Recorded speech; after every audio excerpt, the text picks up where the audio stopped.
But instead of plugging everyone else's games, how about we talk about our own?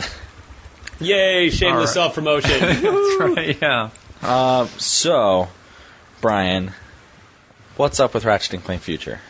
Well, things have been going really well. Of course, we had our media day last week, and we had around 50 members of the press come by and check out the game and gave our presentations. And we did it round-robin style, where we had we split them up into 4 different groups, and then different Insomniac kind of guided them through different parts of the game. And got a lot of really good positive reactions, mainly just a lot of laughter from people. When I showed off a couple of our levels, it was just kind of funny. I didn't realize how funny all this stuff is to people who haven't seen anything before. I mean, I see a lot of the content every day, and just to see their reactions. And the great thing, too, is I think we really showed a lot of diversity from the demo. The Metropolis demo was much more action-packed. And it was more about adrenaline, an action sequence, just a lot of big set pieces.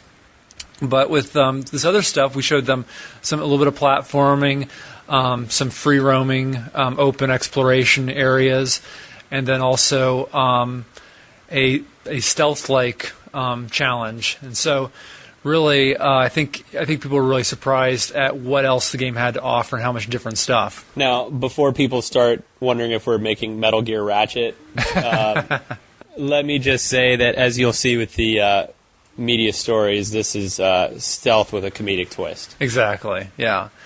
And we actually had one person write in to ask a question if we were going to include stealth. It was Ben Perry from England. He wrote in to ask, will there be any stealth in Ratchet and Clank Future? I really like the stealth in Ratchet and Clank on the first planet with the lightning storm and the flying bots with spotlights.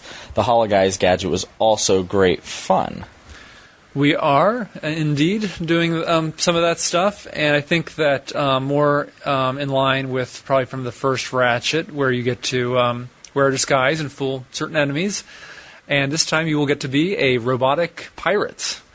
And so I can't talk more about it, but it's pretty humorous to be a pirate. It's even more fun when you sneak up and you hear what pirates talk about when they don't know the game hero is right next to them. That's all we'll say about that, but that's right. I'm sure the press is going to write about it, because I think that was close to the biggest laugh we got. Yeah, oh yeah. TJ wrote some amazing pirate dialogue. It's just hilarious. Yeah, that's one thing that's really funny with the game now, is there's just all these crazy lines and really hilarious jokes that we've been putting in as we're closing in on our end date, and there's just a lot of great little gems in there. So the other stuff that we've been working on is just finishing up the game, and this is the point where it is true we are playing games all day. We're playing Ratchet and Clank Future, and we're just writing up lots and lots of little bugs and issues.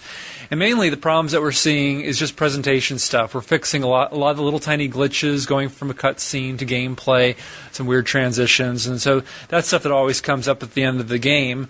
In addition to putting in our replay plan, and Insomniac's always been known for having a lot of replayability with our games, and putting in just a lot of little secrets, skill points, cheats, and so we're finishing those off.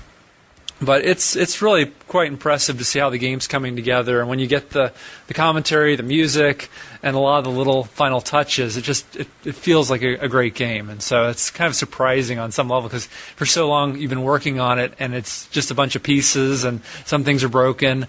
So it's a really good feeling.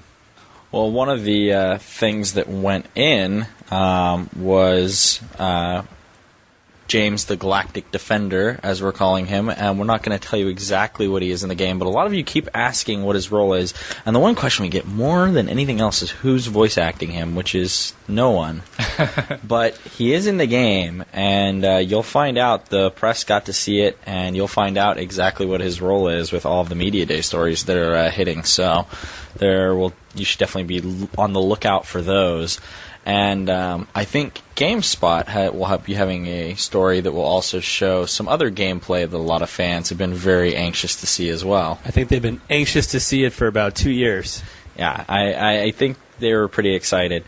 Overall, but before we go into overall media reaction, Should we tell them when they get to play this? Of course. In the United States. Sorry. I know we get crap for, we kind of talk like, United States a lot. We don't have a release date for Europe. I don't think they've set theirs yet. Nope. So, guys, I know we're not telling you your release date too, but this is going to come out tomorrow in the American press, so we want to give it to our hardcore fans first. I'm going to let Brian do the honors. All right. So it is coming out October 23rd, 2007.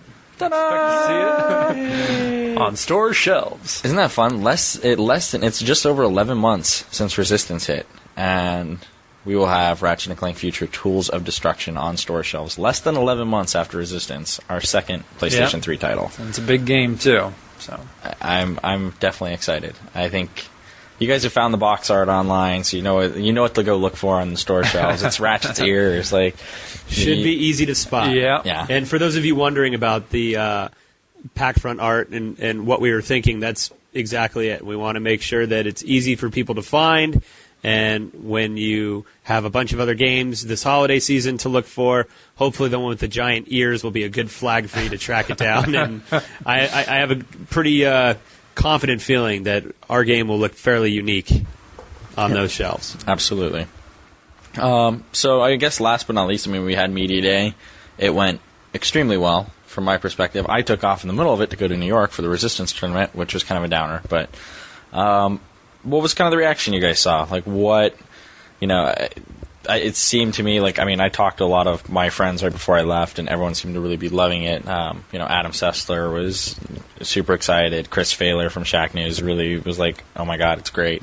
But what was kind of the reaction you guys saw when it was all said and done? Because you probably got a little bit more of that FaceTime afterwards of people. A lot of journalists came up to me and they said, I'm really excited about this. I really am. And they really wanted us to know that they weren't just saying it, that it wasn't just being polite. And I think a number of people just pointed out how different this game is from really all the other games that are coming out in the fall, and how we really stand out as being the more bright, cheerful, and funny type game. And so it's really kind of refreshing to see a game like this now when there are so many kind of darker games. Mm-hmm.